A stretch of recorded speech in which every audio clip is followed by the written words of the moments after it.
Yo, yo, yo, we back in the building with another episode of the Asset Class.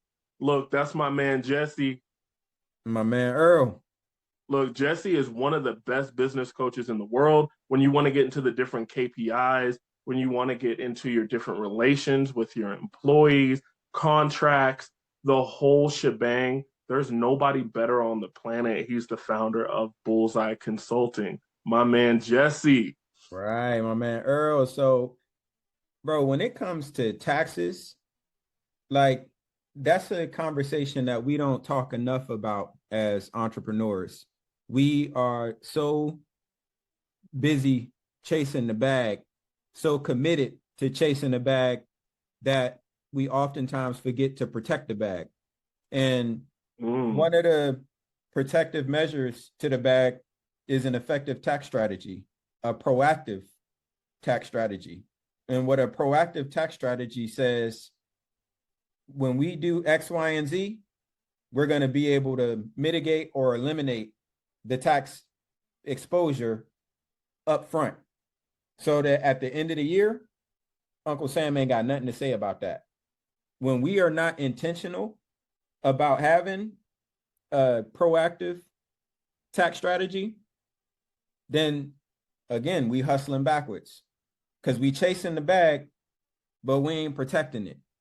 And the idea of allowing Uncle Sam to just come and bully and take your shit, it don't have to be that way. Ask Warren Buffett, ask Bill Gates, ask all of these folks that have built enterprises with true value that are paying lower effective tax rates than the common elementary school teacher or a CNA. Like an elementary school teacher is effectively paying a higher tax rate than those folks that I just mentioned. And that's because there is a proactive tax strategy in place. So my man Earl, as a certified tax and business advisor, amongst the many quivers that he has, amongst the many tools at his disposal to build wealth, that tax piece, we ain't talking about it enough. And that's the man that you need to have a conversation with. And we open for business. Look, guys, like he just said, we're giving you guys real actionable information. So that's why I'm gonna hop into the disclaimer right now so we can just hop into the episode. This is our disclaimer. All this information is to be used for educational purposes only. We highly, highly encourage you to work with licensed professionals with a track record of success, bonded if needed, and also do your own research because as you learn more, each one reach one, teach one, because that's how we learn and grow as a community. Absolutely, absolutely. So how your week been, my brother? It's been powerful. We have so many new budding partnerships that are coming together. A lot of these private money funding companies, as well as ones that do public funds that do like SBA, bridge loans, things of that nature. Sometimes they run into a position where they want to help a company, but they can't because their paperwork's not right. The debt to income is messed up, and I have those solutions to be able to wipe out the tax liability for the business. So once I showed them and educated them how we could do that, now we have a strategic partnership where I'm going to be able to create business for them while creating business for ourselves. So we should have two new contracts signed here in the next couple weeks, which I'm really, really excited about. And then we also signed our tiny home deal. So it is in force. The first 100 tiny homes are available for tax strategy purposes, and the clients get cash flow out of it. So we cooking with hot grease. Bruh, that's fire. So first, congratulations on those deals that's getting ready to close. That is absolutely incredible. And that's what we got to be doing, bruh, growing and moving forward. Like, as I'm speaking with you from Greensboro, North Carolina, this this is a part of that same ethos of understanding opportunities that are available and leveraging them motherfuckers to the full max. So I spoke about week one of the training for this contract that I'm starting, and today was the first day of the in-person.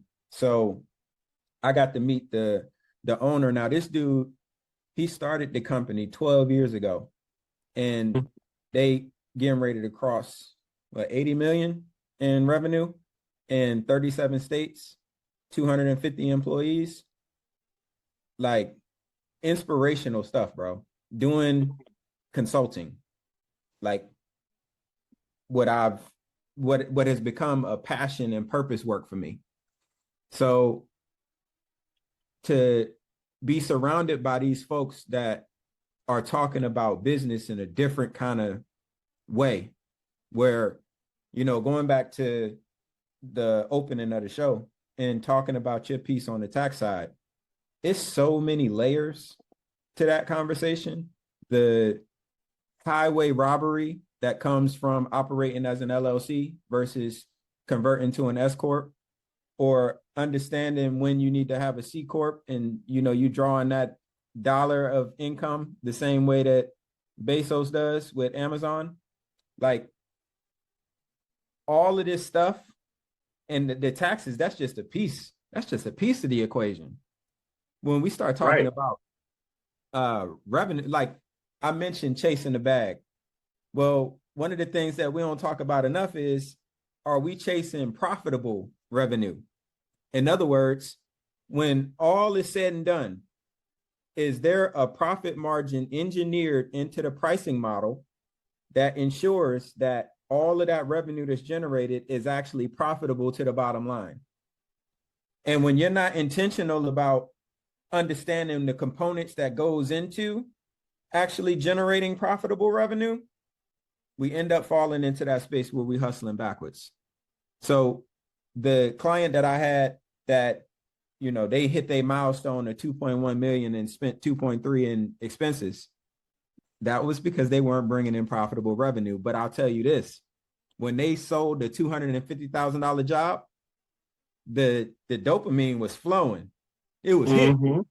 Like, they was on that, like, yo, I can't believe I just sold a 250,000, $250,000, like $250,000 coming my way from my work, from my skill, from my business that I have built.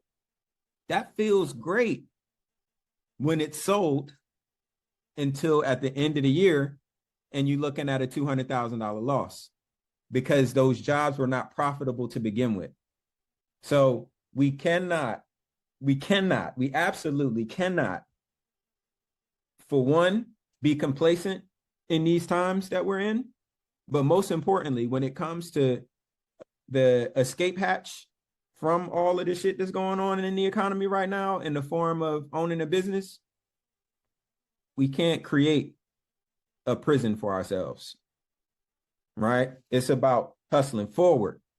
Actually, I'm gonna take that back because I'm tired. Like, that hustling shit is dead. Like, I'm over that. I'm so over the idea of being the greatest hustler and all that. It was like they sabotaged. They tricked us they tricked us off the block with this idea of being the world's greatest hustler. Like, hustling is oftentimes an endless sport. Like, there is no end goal. Like, you just continue to do the same shit. And no, like, we got to be intentional from how we're generating that profitable revenue to how we're reducing the tax exposure on the back end, but doing that up front and thinking about, all right, so if we planning to take distributions, how much are we planning to take in distributions? How much revenue do we need to be generating in order to not only cover all of the business expenses, but to also hit on the distribution side within the S corp? Because that distribution has already been taxed as revenue, which means that when you're pulling it out the business, you're not paying taxes on it. So it's like playing the game, bruh. Owning truly a value driven enterprise. Look, that was fire, bro. That was fire. The thing that popped in my head as you were talking about this and chasing value, there is a Nigerian billionaire that I heard speak last week, and he was talking about hustling and also how it's a bad thing. Not necessarily in the beginning. The hustler spirit is important to bootstrap something, go against the odds, but you have to move from hustling to business strategy. And he was saying, imagine a soccer match. People are running up and down the field for 3 hours, but both of the goals are removed. Who would win? Nobody. Who lost? There's no way to keep score. That's what hustling is. For sure, for sure. And when we talking about keeping score, the scoreboard in someone's business comes in two primary formats.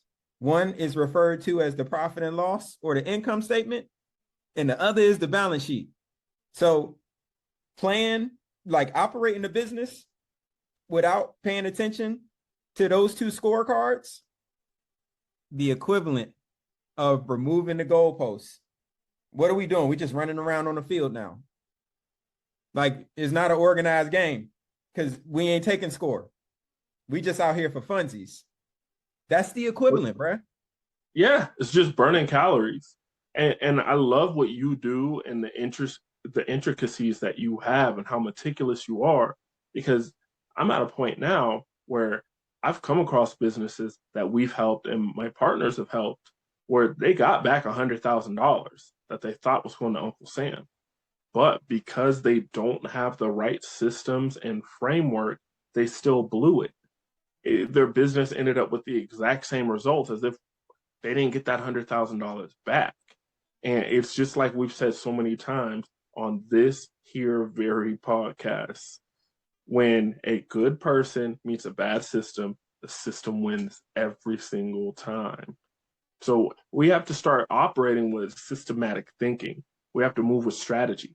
It's cool to have the aggression. It's cool to have the grind. I outwork everyone. But if you're really smart, you're working hard in certain time frames and you're working efficiently. You're getting stuff done. There's no reason to hustle just to hustle. Oh, I work twice as long as my competitors. They can't. It's like, yeah, but y'all have the same profit margins. And he didn't get divorced and you did. Who really won? Absolutely. There's so many components to this. Absolutely. Absolutely. Bro, so your point about when a good person meets a bad system, that bad system is going to win each time. I couldn't agree more. And there's a lot that goes into that. But speaking on the preventive maintenance side of that as a concept in business,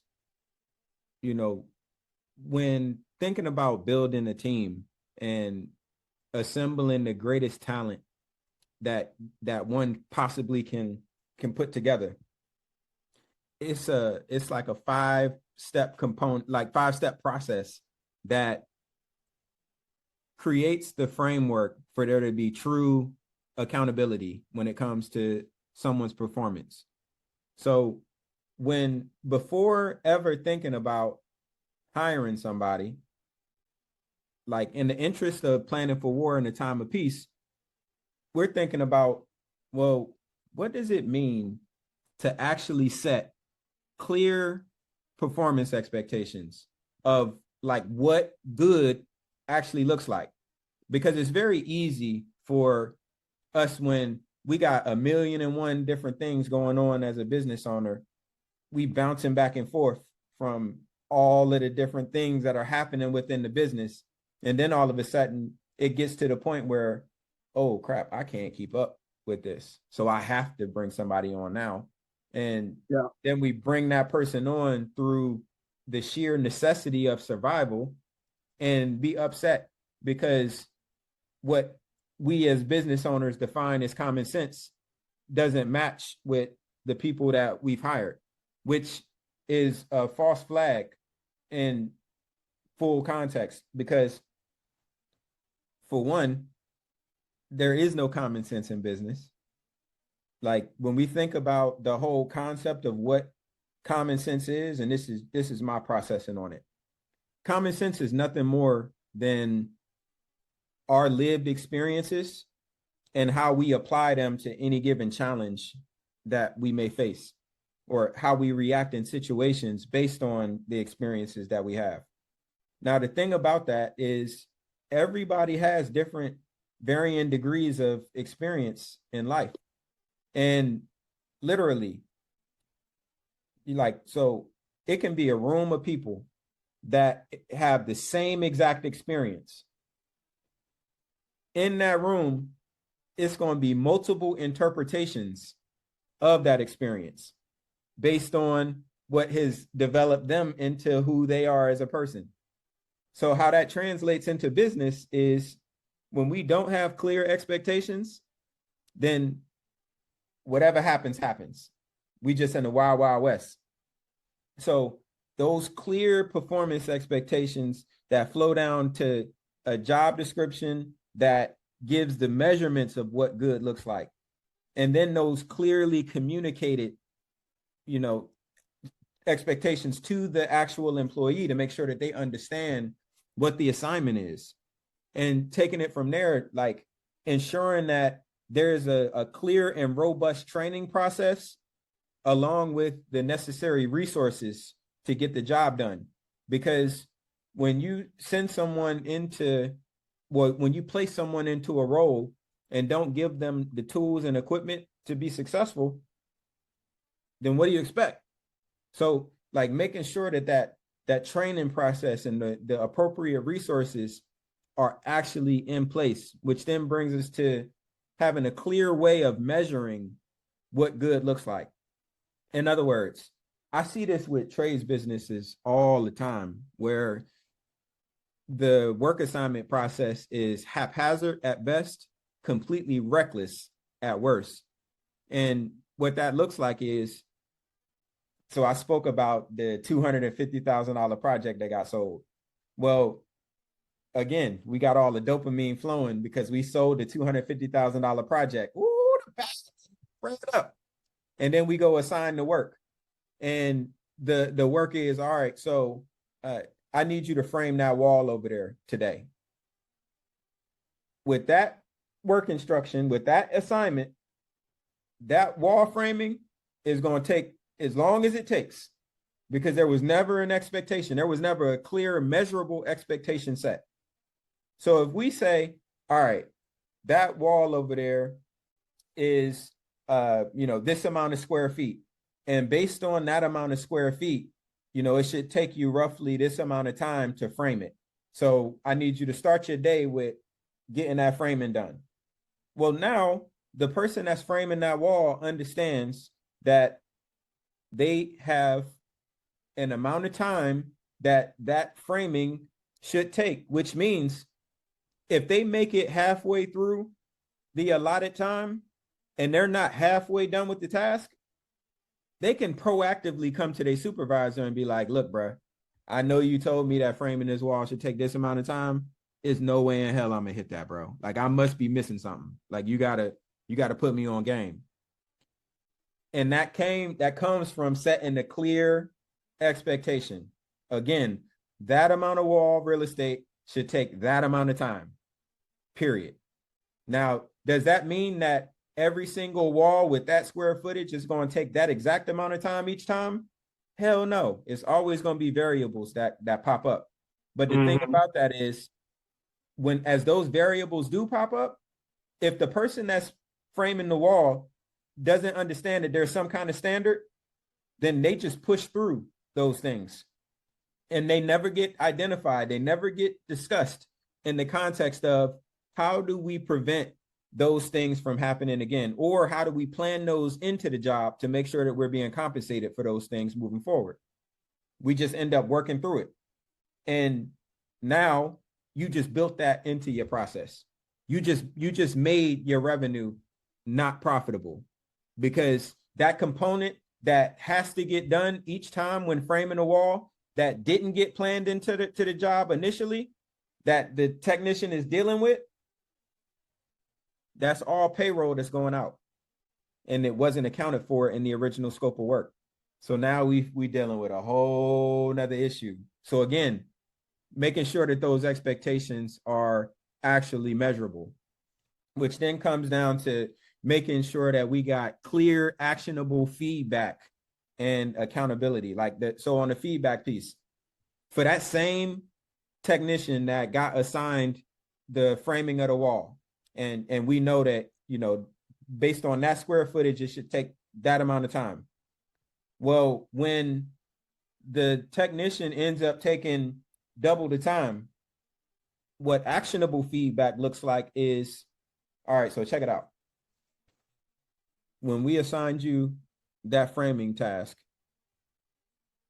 along with the amount of time that it should take, you went through this entire process, and it actually resulted in you taking double the allotted time. So in the process that you took, this piece wasn't even supposed to be done in that phase of the project. I only asked you to frame the wall, but you carrying paint and doing all of this other stuff that ain't got nothing to do with the framing, which attributed to the amount of time that it took you to complete the task. And then when you like got to the job site and you recognize that you left one of your primary tools in the truck, and then you had to run back to go grab that, like that was all unplanned time, right? So that becomes actionable feedback, because that employee can actually take that feedback and apply it. What is inactionable feedback is, hey man, I told you that that wall should take that amount of time, and you broke that time. What they supposed to do with that? You know what I'm saying? Like that is Nothing. nothing actionable. It's nothing actionable about that. What are we supposed to do? And then the last component is ensuring that we got clear and consistent consequences to the expectation that has been set. Because the worst thing that we can do is have a process in place that's not consistently being enforced. Because as the team is collectively looking at that and kind of assessing, like, bro, why should I give a damn if this mug over here don't, and they ain't gonna be held accountable? Or, you know, this person is always spot on. Like it's my point is the consistency of the enforcement. So Yes.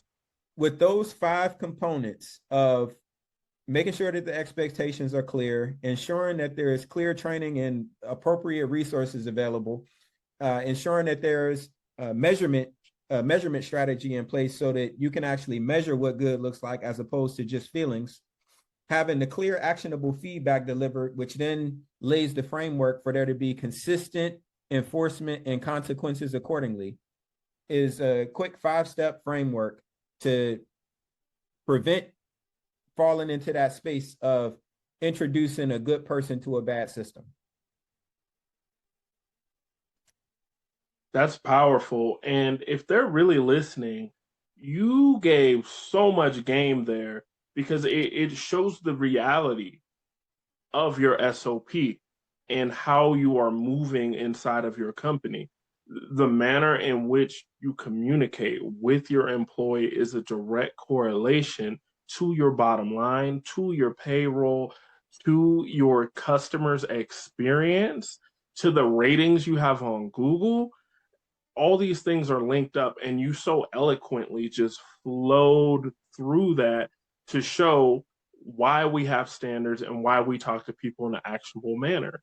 And that perfectly folds into what I wanted to talk about, which is a asset that we haven't talked about yet on the asset class.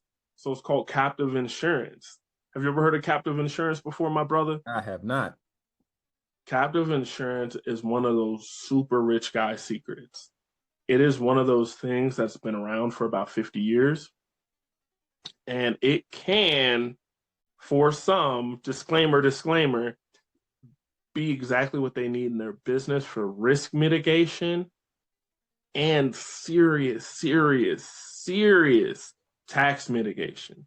So, like we've talked about many times, when it comes to any sort of insurance, Insurance is there to protect against catastrophic loss. There is always going to be, every 2 years, there's some new idiotic movement. They're like, get rid of all the insurance, do this thing. That's kind of like what Dave Ramsey said. And then when I look at these people, they are living the opposite of an enriched life. Get rid of all your permanent insurance. Get rid of almost everything that costs money. Put all this money in investments, and then you get to retire 10 years early, but it's on much smaller amount of money. It's like, so I get to be broke twice? That doesn't make any sense. That's hustling backwards to me.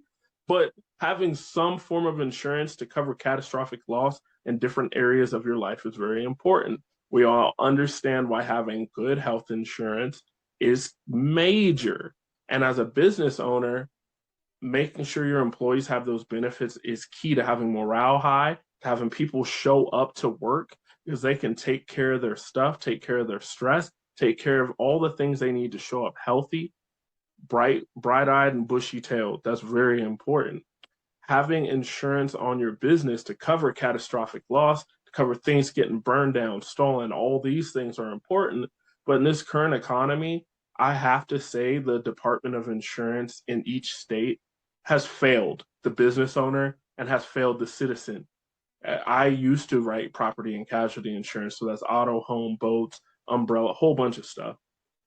And I got out when I couldn't help people anymore. When I saw people in California that said, hey, I worked my whole life. This investment home right here that I got is completely paid off, but now I can't get insurance on it. Now they changed the fire line of where I live from a 0 to a 6. So the only thing I can get is state insurance. That's what you're saying, Earl? Yep. How much is Cal State? I'm like, guessing on the area code you're in, be about $15,000 a month. 15,000, I don't have that. It's like, I totally understand and I weep for you.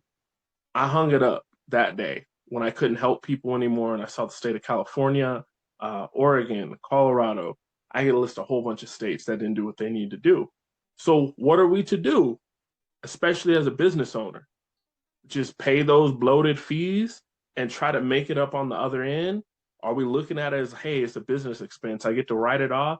But if it's bloated and inflated, writing it off isn't helping you as much as you think it would. So this is where a captive insurance company would come in. So captive insurance agents, we don't really like those because that means they can only write products for one company. Captive insurance comes from the idea of having a centralized insurance company to cover all your risks. So you're still going to cover whatever risks that you have in your business. For example, I know of a gentleman out in Texas. This guy breeds reindeers and camels.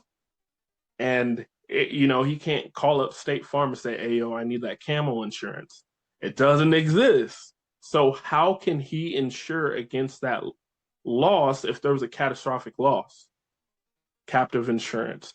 That's where the business owner is going to have an insurance company made, and it is a legal business entity that is at arm's length. Actuaries come in and figure out risk, premiums, all that kind of good stuff so it stays compliant. The IRS has so many guidelines. If you go to irs.gov, it lays it out clearly what you need to do to be compliant. Now, outside of all the compliance stuff, the sexy stuff you can do with this is insane. So you're the business owner. You've been paying $30,000 a month for all of your insurance, which is pretty common for a business that has like 25 employees. They might be paying more than that. What you can do with captive, and this is only property and casualty risk. So this isn't making your own life insurance company or your own health insurance. Both of those businesses have their own cartel, and that's a no-go. You can't do captive with those two. But for your property and casualty risk, you get this thing formed, and then the first $1.2 million that you receive in your captive that you can control is tax-free. So if you're listening to that, that's $1.2 million a year that you can move from your company to the captive. People are like, wow, that's amazing. But the money's trapped in there, right? No, it's liquid. The money is liquid in there. Now, there are certain requirements you need to have for savings and whatnot. It needs to be a real company. It needs to be incorporated. You need an EIN. You need to file taxes on it, all that kind of stuff. Arm's length is the goal. And you can have so many great companies manage it for you. You don't have to become an insurance um, guru. That's not what you're here for. You're here to make sure that you're insuring against catastrophic loss, your risk mitigation is right, and that you're paying far less taxes. So that first $1.2 million of premium, tax free. While that money is in there, you can do whatever you want with it within moderation in the first year. So you couldn't put it all in there and then invest it all in real estate. The IRS might say, hey, you cooking where you got too much dip on your chip. I need you to step back. But what you could do is you could place that with your current AUM manager, the person that manages your securities, your retirement portfolio at Charles Schwab, at wherever. You could take that $1.2 million and have them invest that in a whole different fund, separate from your personal one. And here's the gangster part.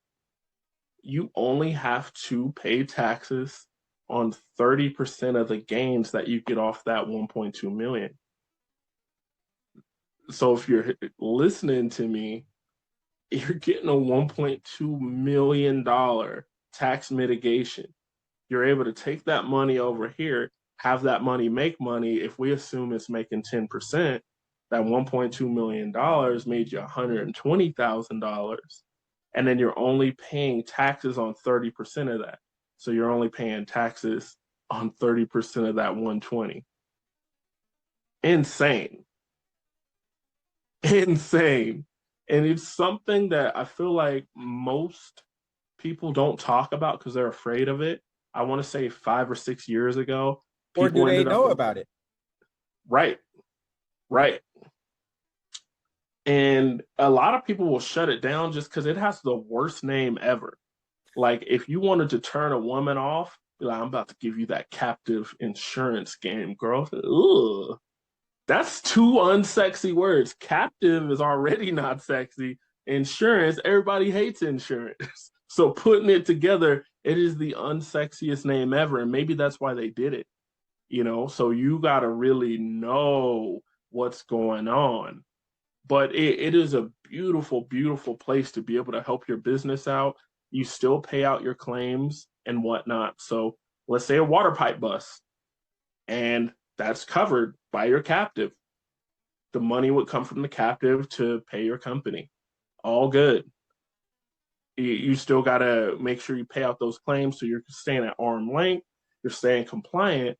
But when you do the math, a lot of people are like, wow, I was paying 30,000 a month, 50,000 a month on all my P&C, so my general liability, all that sort of stuff. Now I have the choice where I could still pay that. You know, you might not be able to move the whole 1.2 million if your company only makes $500,000 a year and you magically come up with a $1.2 million tax deduction. Uncle Sam is knocking on your door hard as a mug. So don't do that. You know, you might only be able to move 120,000, 200,000 if you're at that rate. But the point is, it's an incredible tool that we can weave into a tax plan for you, or maybe we put some money there. Maybe we put some money with this tiny home strategy that we just created this year and we have all the intellectual property on. Maybe we hook you up with some EV tax credits with the company that we just took control of and we have intellectual property on. So you end up having a tax-free year. You end up being liquid. You end up having more investments. And then you end up with more power to build and leverage wealth. Because that's what all this stuff is for at the end of the day. Whether it's strategy A or triple Z, it has to be something that makes sense for you to make dollars. Man. So making sense to make dollars, bro. That same thing applies going back to the piece I was speaking about as far as avoiding introducing a good person to a bad system? Well, introducing a good person to a bad system in the form of not understanding the labor burden. In other words, how much that the company has to pay in order to cover someone's W-2 compensation. So obviously we know that the base wages are part of that equation. So if you're paying them $17 an hour or $25 an hour or what have you, that's the base wages. But then we also got payroll taxes, which there is that 15.3% that has to be paid, half of which is the responsibility of the owner of the business, rather, and the other half the responsibility of the employee. Then you got workers' comp, and whatever that looks like, depending on the industry, which those with higher risk categories, that's going to impact the employee burden or the labor burden significantly. So understanding that piece, any benefits that the company offers, whether it be health, dental, vision, 401ks, PTO, etc., all of those are things that factor into the overall labor burden. So I know when I'm calculating for my clients, my rule of thumb, based on the calculations that I've done, I'll generally add about 20% to the base salary to get a basic understanding of, what that employee burden should look like. But that is not like a concrete figure, because again, it depends on the industry and the risk that's associated with the duties being performed.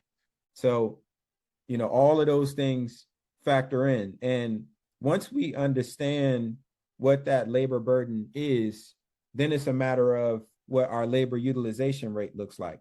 So what labor utilization looks like is, if you're paying someone for 8 hours, how much of that 8 hours is actually generating revenue for the company? Like, you're actually being paid for that time that they're working. Like, that's the labor utilization. So when someone is being paid for 8 hours and they're productive for 4, you've got labor utilization of 50%. So if you're cool with that, like, are we operating a enterprise that has market value, or are we operating a nonprofit? Because if you are looking to operate a 501c3, then just say that, my guy. You know what I'm saying?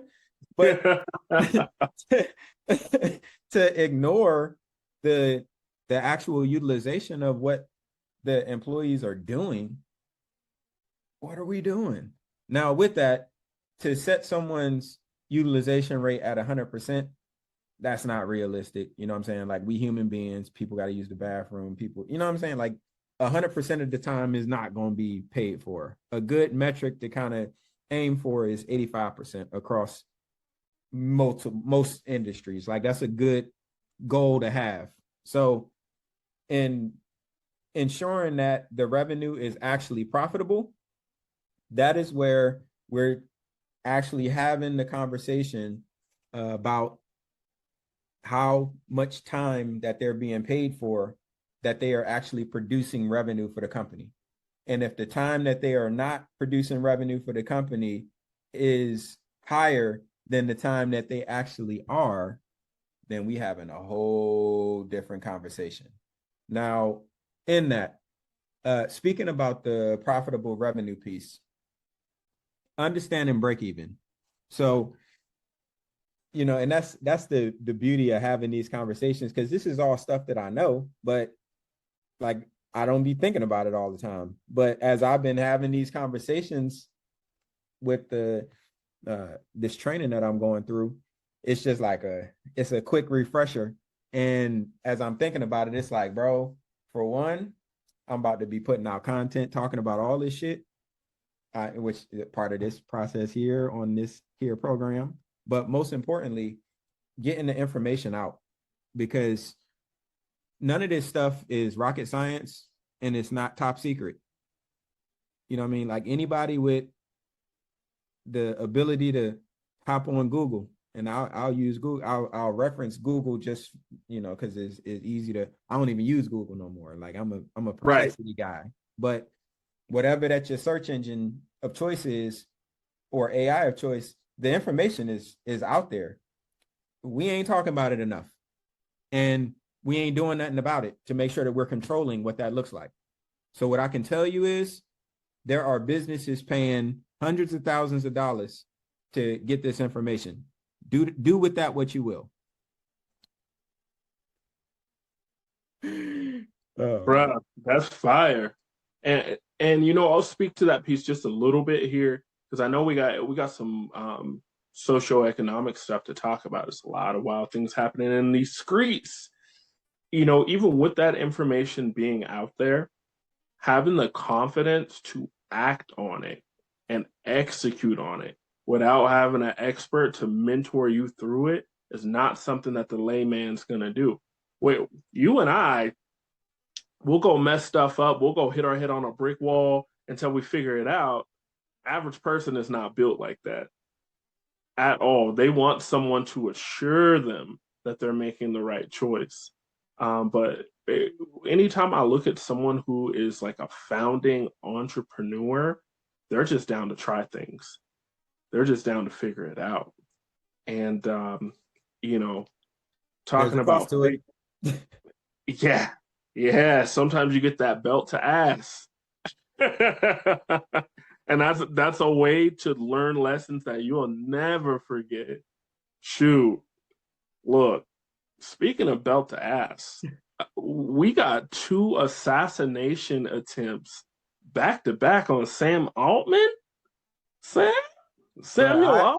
I have not been following that. Put me on game. Like I've been ripping and running. So like I haven't even. Yeah. What happened with that? So look, 2 days ago, someone rolls up on his house and starts throwing Molotov cocktails. Shit. They say, "Hey, you gotta go. With what you're trying to do with AI, you're trying to bring the world to the end. So you gotta go." Shit. So dudes throwing Molotov cocktails. They apprehend him It was the same dude or both times? or not. So he's apprehended the first time. Now the second time, two dudes come by and do a drive-by on his house With Molotov cocktails or with shooting? with guns. Oh, So they let off many rounds, and wow. his security wasn't hit. He wasn't hit, but they came through and let them things go. This has happened in the span of 2 days. It Wow. was so crazy how fast it happened. It might not even have been 2 full days. It might have been 16 hours apart. And the crazy thing is, I read the first article. It's like, dang, he must have been playing with some Russians' money. They came with the Molotovs to let you know they came from the motherland. They don't play that. So I see articles popping up again. I'm like, why are people so late writing this again? Oh, there's a secondary attack. And here's the thing: he has bad blood with a lot of people. He has bad blood with Elon, who whoever. I don't have any strong feelings about him because I know how he feels about me and my kind. That part. Telling people they need to protect the bloodline. Get out of here, dog. Get out of here. Anyways, before I digress and get my Debo on, he also has a lot of bad blood with different people in OpenAI, with his WorldCoin currency, with other cryptocurrency projects. There's people that don't like him with ETH, ADA, Bitcoin. He has not moved in a manner that's very becoming. So I'm wondering what's going to happen next. Because normally we see these things happen and then we see something large financial happen. So if we magically see the SEC pulling laptops and stuff from his office, we're going to know that it was all coordinated. That's nuts, bro. But I think beyond, because whatever that's happening with Sam Altman is happening with Sam Altman, but I do think that brings a larger point to to the surface, which is with the economy being the way that it is right now and where it's projected to go. You know, Pac said this before he was assassinated. You know, like imagine a hungry group of folks standing outside of a hotel window and they looking inside and they see everybody on the inside. They just yucking it up, got food in abundance. You know what I'm saying? Every day we lit, everybody just going, you know what I mean? They just throwing salami around. It's a vibe. Everybody is getting to it. While the folks outside that's starving, hungry, you know, they got they almost Christmas jingle going, like, man, I'm so hungry. It's nice to get some food. Man, I'm so hungry. It so be nice to get some food. You know what I mean? Like they like sassing it up, singing it, you know, vibing. And then that changes to, all right, hey man, we hungry, man. Can we get something to eat? To, we tapping on the window. Hey man, it's cold out here. You know what I'm saying? Can we get something, you know what I mean? Can we get something to eat? To them banging on the window, like, hey, like, you know what I'm saying? We starving out here. And then it goes to, all right, now we kicking down your door and we coming in with the ratchet and we, you know what I mean? We finna take that. Society, more broadly, it feels is moving in that direction because the wealth gap between those who have it and those who do not have it is just getting wider and wider. When we think about why they haven't officially declared a recession in the United States, it's a multitude of manipulative things that they've been doing. But one of the things that is a deeper level of cynicism when it comes to that manipulation is the majority of consumer spending is coming from a smaller and smaller percentage of the American population. So the spending has not gone down overall, but the amount of people who are spending has gone down significantly. So when you got a smaller group of folks that are just living their best life with all kinds of disposable income, nothing about that is sustainable over the long haul. When you're watching the folks that are struggling to survive, that pool getting wider and wider is not good for society. So again, I know whatever is happening with Sam Altman is Sam Altman. I really could care less, but I do know that that feels indicative of a darker space that we are in as a society, and it's scary. It is, my brother, and I had a great conversation during a discovery call the other day with one of my broker's clients. Super, super sharp brother, has several multi-million dollar companies. We're looking at doing some exit tax planning on him so he can escape the capital gains tax monster. So we went through some different things, different options that he has, and then we also started just talking shop. He's like, I don't think some of these elite folks have thought that most of the economy is driven from consumer spending. It's definitely not all B2B like they want you to believe. And even those B2B interactions normally have some subsidiary or some other form of flow of cash that comes directly from consumers. With the wealth gap widening as quickly as it is, what is going to happen if wages don't get adjusted, inflation doesn't get in check, all those sort of things? If we saw 50% of consumers right now go away, what does that look like for the elites? Because a lot of these people are paper wealthy. Now, some of them have a lot of cash, but I've seen many of people over the last decade and a half go from having a net worth being on Forbes list. Yo, he's worth $4 billion. Hey, so talk about that. Can you give some deeper context? Because that's a bar that's going to go over too many people's heads. So can you go in a little more granular to being rich on paper? 100%. When people hear a net worth, that doesn't mean that it is liquid and it's in the bank. A lot of that is normally held in their company. That's one of the reasons why I'm studying to get SIPO right now. So I can help people accurately value their company. Then I can work with someone like Jesse so we can scale that company. And then I can create the tax plan and the retirement plan to get them the type of income that they need from a lifetime of building that business. Most of these people only have wealth on paper. So it's tied up in the valuation of their company, it's tied up in intellectual property. A lot of people have it tied up in real estate. Without their primary home, they are not a millionaire. Without a few of these different properties, they are not millionaires. And I know there's someone that's going to hop in the comments like, but they can always leverage against it, but they can always sell it. And it's like, no, you can't always do that. There have been plenty of times in the short amount of time I've been on this earth where the banks have said, hey, we ran out of money. You can't get a loan. There, so HELOCs aren't available, refis aren't happening because the interest rate is so high. So it's like, okay, you could take your capital out, but if you got that property and you got like a 2.5 or 3.4% loan, and now you're going to have a 7% loan, yes, you got your capital, but now what's the cost of the capital? So there are all these different factors going on when we talk about liquidity.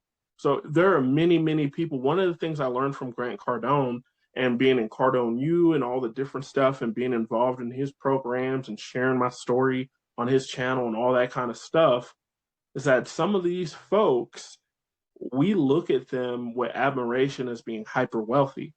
But he likes to say if you are worth less than $30 million, you can't even finance your own lawsuit. And we're talking about this as someone suing you for something crazy. You didn't do anything. You weren't negligent. You're running your business. You're doing your thing. And somebody decides they're going to put you in a stronghold. They say, hey, I am going to sue you.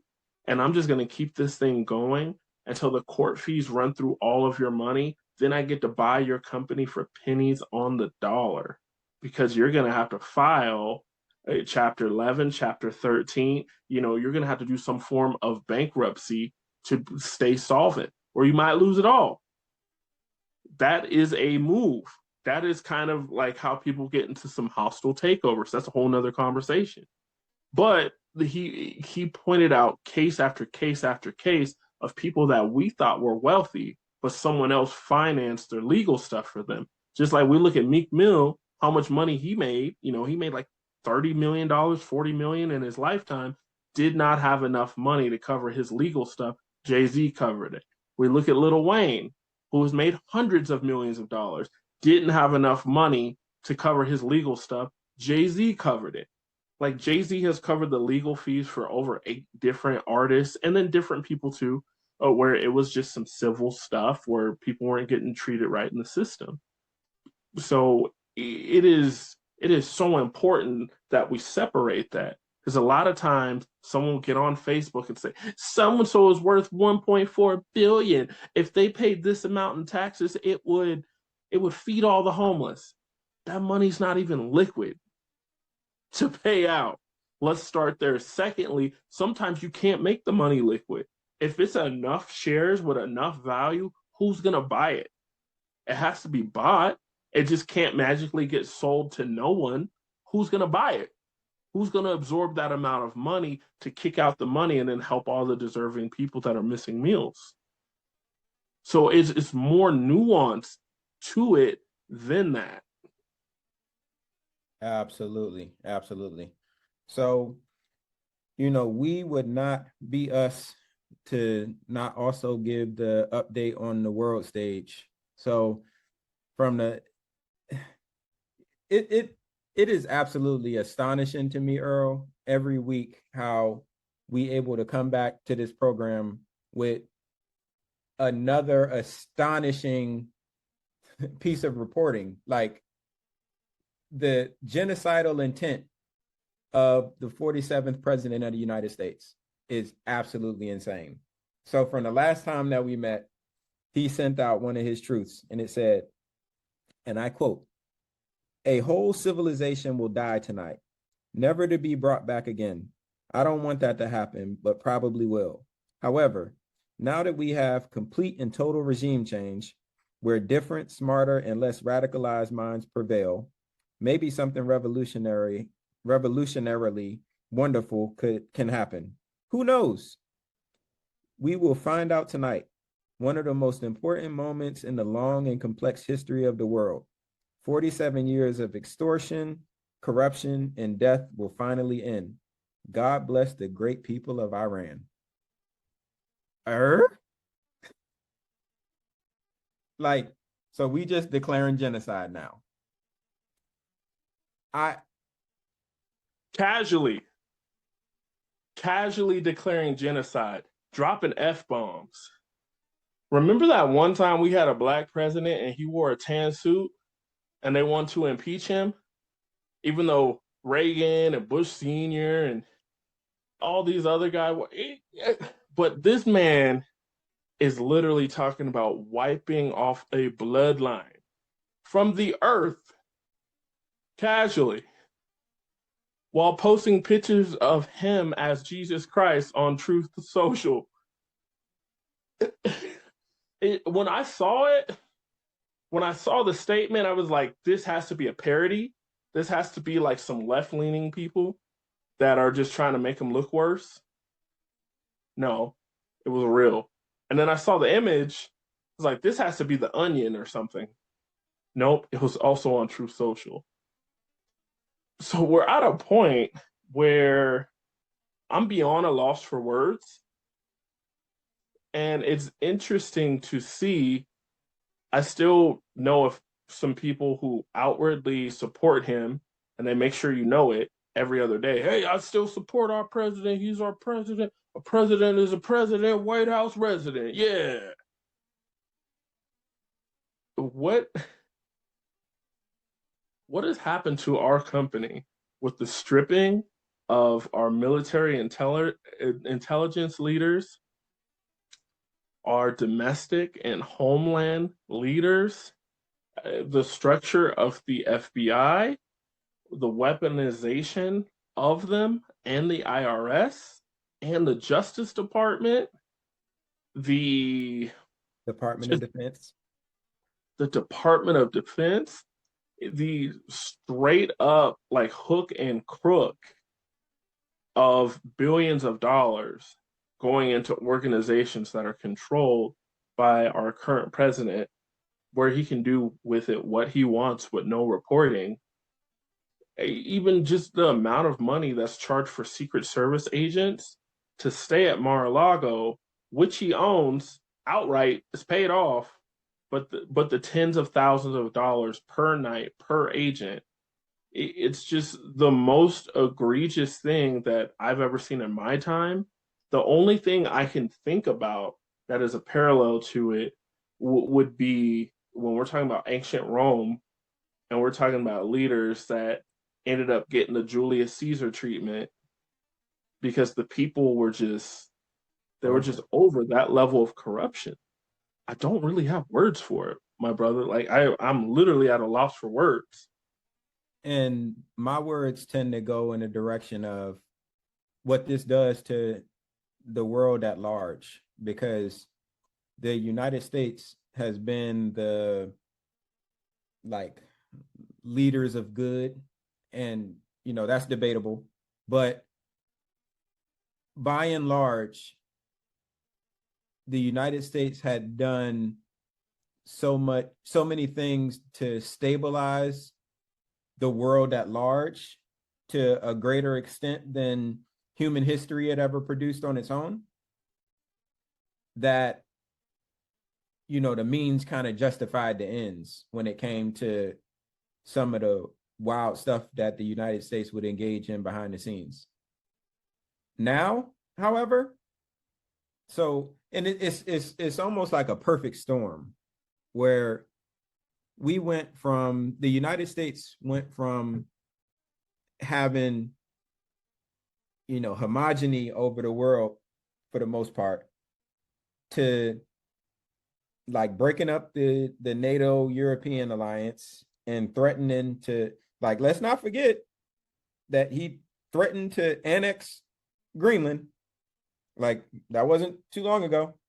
All of the tariffs that he applied to our allies that like crippled their economies, to then unofficially, which, because the United States still has not declared this war, although we can see it with our eyes, like it's a war, to declaring, well, not declaring the war, but launching the war, to then saying, all right, well, we don't need nobody. We got it all on our own. To, you know what, the United States needs some, minesweepers, and send your Navy over here to help us out because we put ourselves in a tight spot.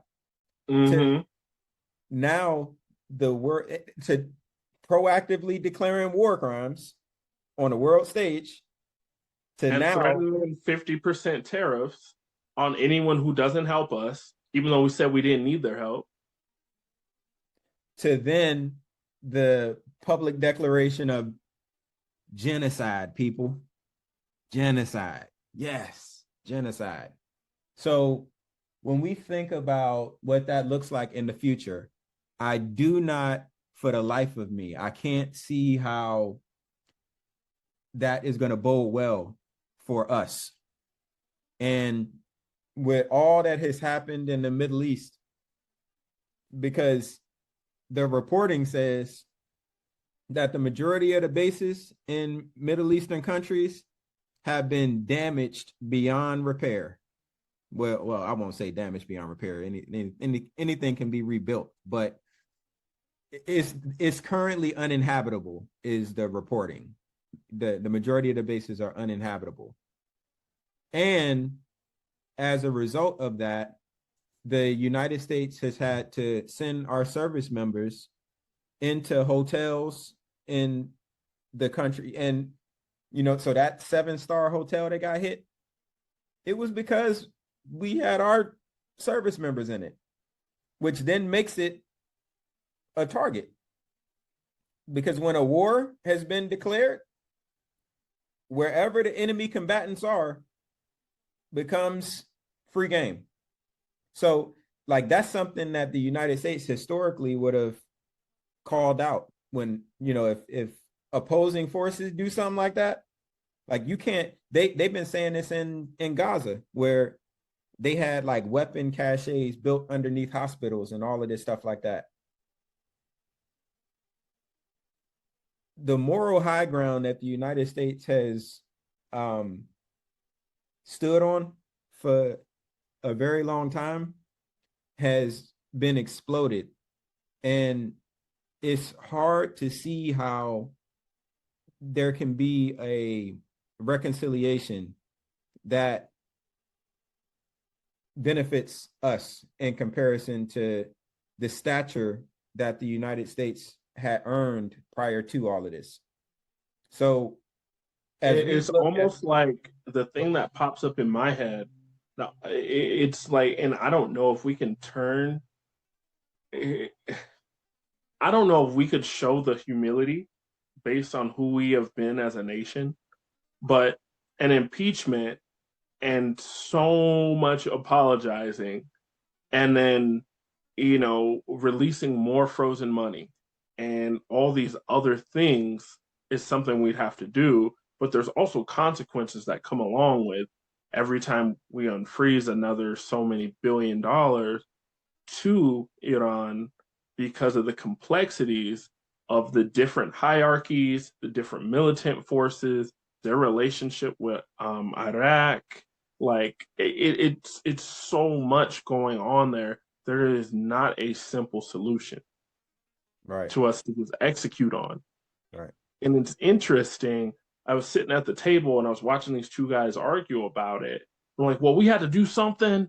They're not safe.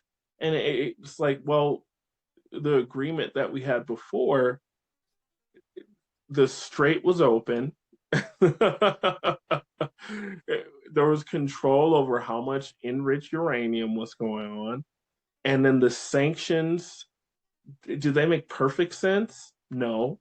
But did it give us some form of control over their economy? It definitely did. And did it kind of keep them at bay in Iraq? Yes. Now, we talked about on this show how, these different caches of money get dropped off into Iraq to be able to fund it so they could stay more independent, so they don't just fall under, Irani rule. But that Iran, because it's right there, they're able to put in their different proxies, their different organizations, their shells. So they're getting directly funded by the United States while being sanctioned at the same time. So it did not make perfect sense.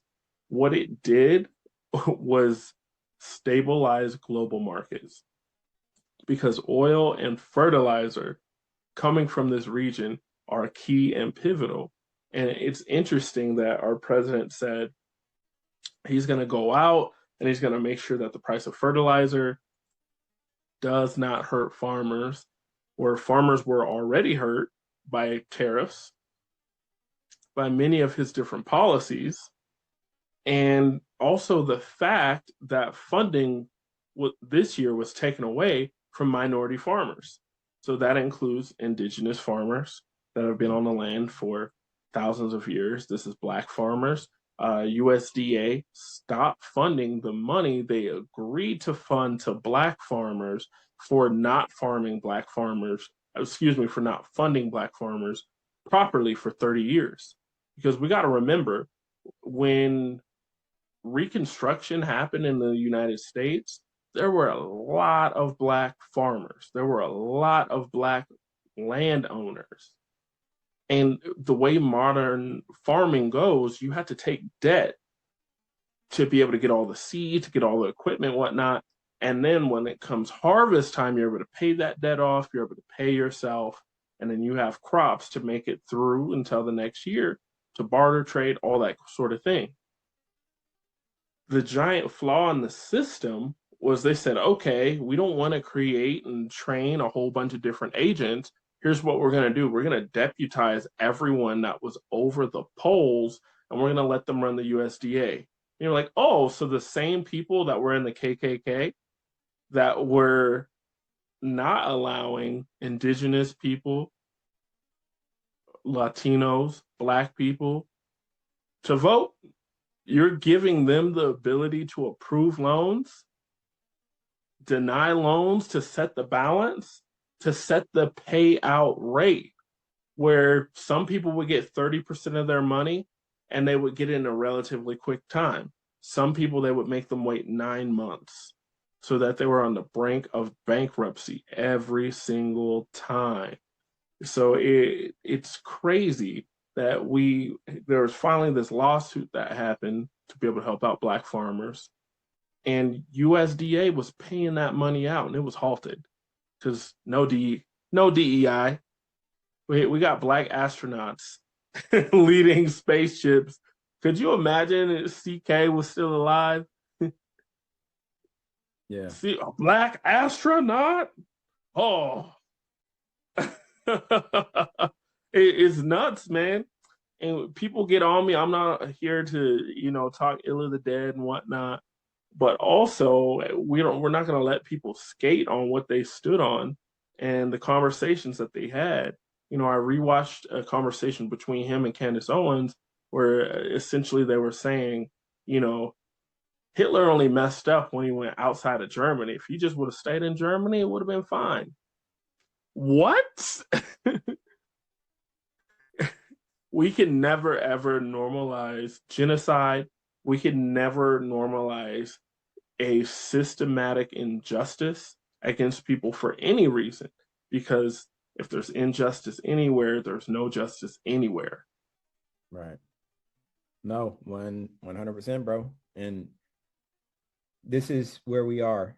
So it's almost like it's a level of awareness that we just need to have, because like I get it. the power is with the people, but as a people, we are not united under the same common morals and priorities. So since we're not united, what it takes to correct this course of path, it's it's an uphill battle at best. So I think that it's important to, again, just understand what's going on so that we can move accordingly. It's we have joked about it, but it's I have worked so hard to become who I am, to be able to do what I'm able to do and be able to produce what I'm able to produce. And as soon as shit is like coming together and like really in a real profound way, all this shit is going on. And it's like, bro, is the world about to end with this shit? Because he threatened in nuclear, like it's what? And even without it, the world as we knew it is ending. We are entering a whole new space of where when you got Spain, European countries that have traditionally been allies of the United States saying, you can't fly in our airspace. You can't land on our base. Like you are not welcome. The United States, you are not welcome. Like, what does that look like? I want to travel. I want to see the world. I know. It's like, do we got to get that Canadian citizenship before the Ghanaian? Bruh. Like it's so again, it's not my intent here is never to hype up a bunch of fear and non-productive rationale to any of this stuff. It's a point of awareness, man. Again, we are not united enough as a people to really change the trajectory of any of this stuff, but it is important for us to know what's changing in the world so that we're able to move accordingly. Yo, that is a fact. So as all this stuff is going on, guys, take what's actionable and get busy. You got 2 years to get rich the normal way. After that, I don't know what life's going to look like. It's going to be very different than what it is right now. So why don't we get rich and see everybody else figure it out? 100%, 100%. Man, so I can say this, man, in closing. This platform was designed to be able to control our own narrative, to be able to inform, to be able to prepare those of us, our classmates that's on the same type of time.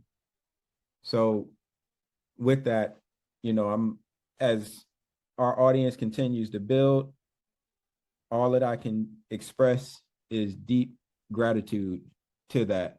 So, if you've been rocking with us, a true hearty thank you and appreciation. And understand that we are here to do our part in this crazy world that we live in. This has been my man Earl. My man Jesse. It's Asset Class. Thank you for listening.